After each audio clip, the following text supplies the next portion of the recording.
굿모닝, 좋은 아침입니다. 오늘은 10월 22일 금요일입니다. 오늘도 함께 말씀 묵상하시는 여러분들을 우리 주님의 이름으로 축복하며 또 환영합니다. 오늘도 말씀을 통해 넘치는 하나님의 은혜와 평강이 여러분들의 마음 가운데, 삶 가운데 충만하기를 기도하겠습니다.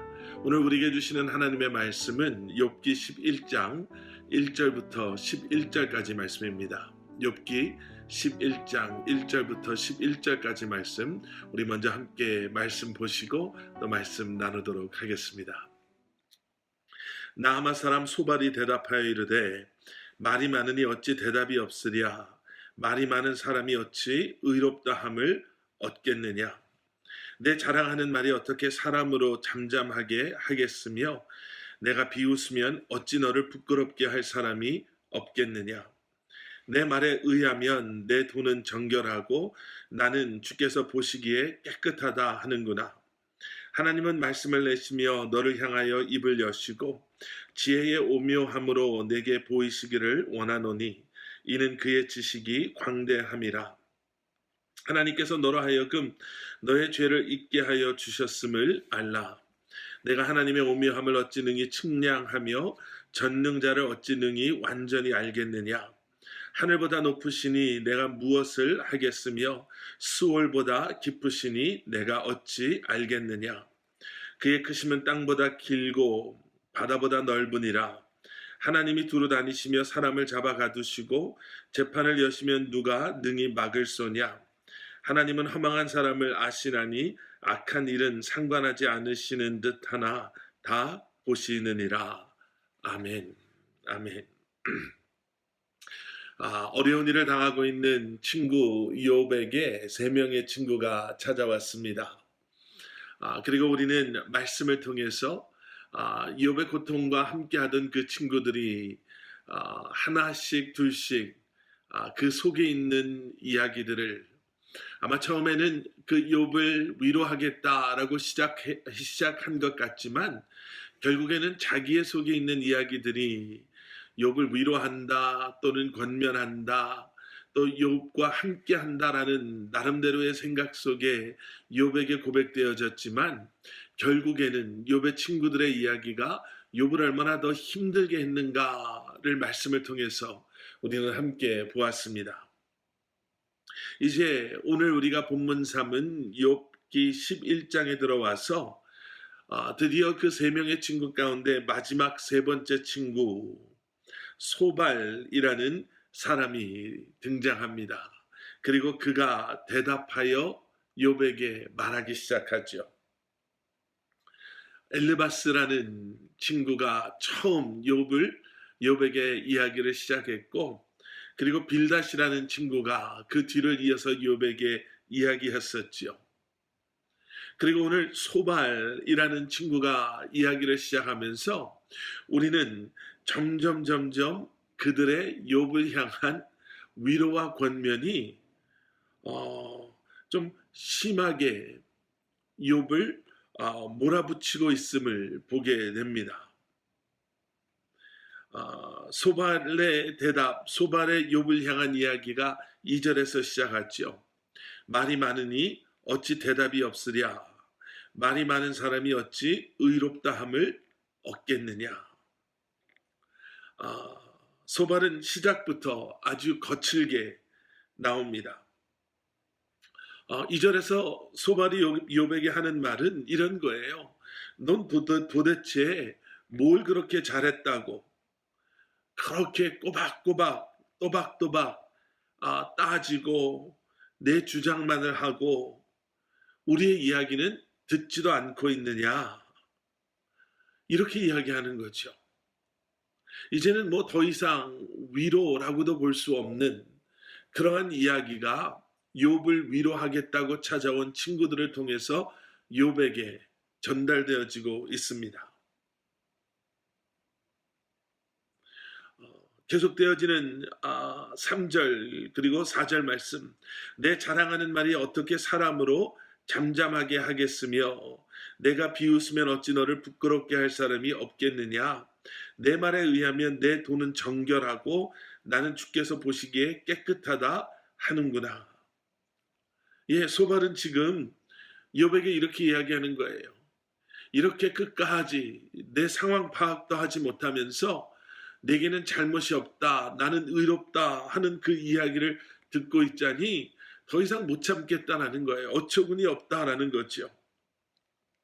그런데 여러분, 사실 소발이 지금까지 욥의 이야기를 좀 잘 집중해서 들었더라면, 욥의 이야기에 조금이라도 귀를 기울이고 들었더라면, 욥의 불평과 원망 섞인 그 고백 속에서 그러한 고백과 함께 고백되어지고 있는 고난과 또 고통 속에 신음하고 있는 욥, 울고 있는 욥, 너무나도 아파하는 욥을 그는 발견할 수 있었을 것입니다.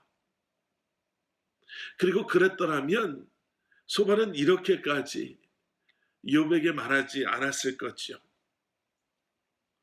여러분, 그래서 우리가 너무나도 잘 아는 것처럼 사랑이 빠진 그러한 조언, 사랑이 없는 권면, 사랑을 찾아볼 수 없는 비판은요, 아무리 옳은 이야기를 하고 아무리 틀리지 않은 이야기를 한다 하더라도 오히려 상대방의 아픔만을 더할 뿐임을 여러분, 우리는 기억해야 될 것입니다. 심지어는요, 우리 아이들에게 잔소리를 할 때에도 여러분, 우리 부모의 감정이 아닌 부모의 사랑을 담아서 우리 아이들한테 이야기한다면 우리 아이들이 그 잔소리조차도 조금은 다르게 들을 수 있을 거라 확신합니다. 여러분, 사랑이 참 중요합니다. 사랑이 이 모티브가 될 때, 사랑이 동기가 될 때, 여러분, 결국은요, 욥의 친구들도 마찬가지고 우리의 삶 속에서도 마찬가지지만 고통 가운데 무너져 있는, 너무나도 힘든 일 때문에 낙심하고 포기하고 모든 것을 다 이렇게 놓아보려고 하는 사람을 우리가 위로하고 격려할 때에는요, 내가 옳고 그들이 틀림이 중요한 것이 아니라 그 영혼을 살리는 게 중요한 것이 아닐까요? 심지어는 그 사람들이 잘못된 길을 가고 있다 하더라도, 심지어는 그들이 하고 있는 것이 분명히 잘못된 것이라 하더라도 그들을 우리가 진정으로 사랑하고 또 그들을 살리고자 하시는 주님의 마음을 우리가 온전히 안다면, 여러분, 우리는 그들을 조금이라도 이해하고 그리고 사랑으로 그들을 옳은 길로 인도하기 위해 더 기도하고 더 침묵하고 때로는 우리가 더 잠잠히 그들과 함께함으로 그들의 잘못된 길로부터, 그들의 그러한 잘못된 상황으로부터 그들이 돌이킬 수 있도록 우리가 사랑으로 그들을 대해야 할 것입니다. 계속되어지는 오늘 말씀 속에서요, 6절 이하의 말씀에서 소발은 이러한 어떻게 보면 자기 눈에 고집불통처럼 보이는 그러한 욥을 차라리 하나님께서 내게 이렇게 직접 말해주시면 좋겠다라고 이야기를 시작하죠. 6절 뒷부분이죠. 하나님께서 너로 하여금 너의 죄를 잊게 하여 주셨음을 알라. 5절 말씀, 하나님은 말씀을 내시며 너를 향하여 입을 여시고. 어떻게 무죄하다고 감히 하나님 앞에서 네가 끝까지 이렇게 버틴길 수가 있냐. 그러면서 그는 하나님, 특별히 하나님의 지혜, 7절에 나오는 그 지혜의 오묘함에 대해서 이야기를 합니다. 여러분, 사실 오늘 이 소발도 마찬가지고요. 우리가 앞서 보았던 빌닷도 그리고 엘리바스도 그들이 하나님에 대해서 이야기할 때 사실은 틀린 점을 우리는 찾아볼 수 없었습니다. 다르게 표현하면 하나님에 대해서는요, 정말 빠삭하게 너무나도 많이 자세히 잘 알고 있었던 사람들이 욥의 친구들이었죠. 그리고 그러한 자신들의 지식에 베이스한 신앙, 하나님의 지혜, 하나님의 거룩하심을 욥에게 들이대며 그들은 욥에게 이렇게 강조하는 거예요. 그냥 받아들이십시오. 아니 감히 당신이 뭐라고 이렇게 크고 놀라우신 지혜로우신 하나님께 대적할 수 있습니까? 어떻게 그런 하나님 앞에서 자기의 주장을 끝까지 고집할 수 있습니까? 당신이 하나님을 제대로 안다면 당신의 지금 이러한 행동이 얼마나 무례하고 어리석고 악한지 당신이 알 수 있을 것입니다. 이렇게 이야기하는 거죠. 그런데 여기에 문제가 있습니다. 그러한 그들 소바를 포함한 욥의 친구들은 그러한 하나님에 대한 자신들의 지식을 자신이 가지고 있는 생각과 주장과 나름 이미 내려놓은 결론이라는 그러한 상자 안에 자신의 생각 안에 하나님을 가다 놓은 거죠. 그리고 자신들의 그러한 결론을 위해서 하나님을 끄집어내서 사용하는 거죠. 여러분 오늘 말씀을 이렇게 묵상하면서 오늘 몇 가지 중요한 것을 한번 기억해 보게 됩니다. 첫 번째는 이미 말씀드린 사랑이 없는 조언, 사랑이 없는 비판, 사랑이 없는 위로와 권면은 오히려 상대방을 더 아프게 합니다. 내가 누군가를 위로해 줄 수 있는가? 내가 누군가를 상담해 줄 수 있는가? 내가 누군가에게 조언을 해줄 수 있는가? 라는 생각에 앞서서 우리는 먼저 그 사람을 향한 우리의 마음이 어떠한가를 돌아볼 수 있어야 되죠. 그리고 또 한 가지의 결론은 이것입니다. 똑같은 하나님을 알면서도 욥과 소발의 결론은 전혀 달랐습니다. 소발은 그냥 받아들이십시오. 감히 우리가 어떻게 하나님에 대해서 알 수 있다고 그 하나님의 오묘하신 지혜를 우리가 어떻게 측량하고 우리가 어떻게 완전히 알 수 있습니까? 분명히 당신에게 뭔가 잘못된 것이 있으니 그냥 받아들이고 회개하고 더 이상 고집피지 마십시오.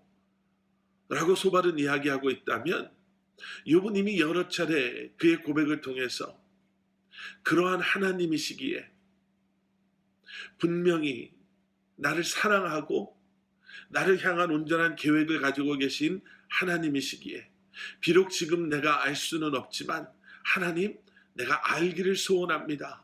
내게 알려주시옵소서 라고 고백하는 두 사람의 모습은 분명히 너무나도 다른 모습이죠. 하나님은 우리를 사랑하시는 하나님이십니다. 그리고 우리를 향한 선하신 계획을 가지고 오늘도 역사하시는 하나님이십니다. 하나님께서는 우리에게 믿음을 더하시고 지혜를 더하셔서 그저 맹목적으로 로봇처럼 우리는 연약한 존재고 아무것도 모르니 그저 무섭고 두렵고 복잡한 생각 가득하지만 그냥 받아들일 수밖에 없구나 라고 살아가는 것을 원하시는 것이 아니라 하나님과의 깊은 관계 속에 그 때에 맞춰 우리의 믿음의 분량에 맞춰 하나님께서 왜 무엇 때문에 이러한 일들을 행하고 계시는지를 알게 하시고 보게 하시는 하나님이심을 다시 한번 기억하면서요.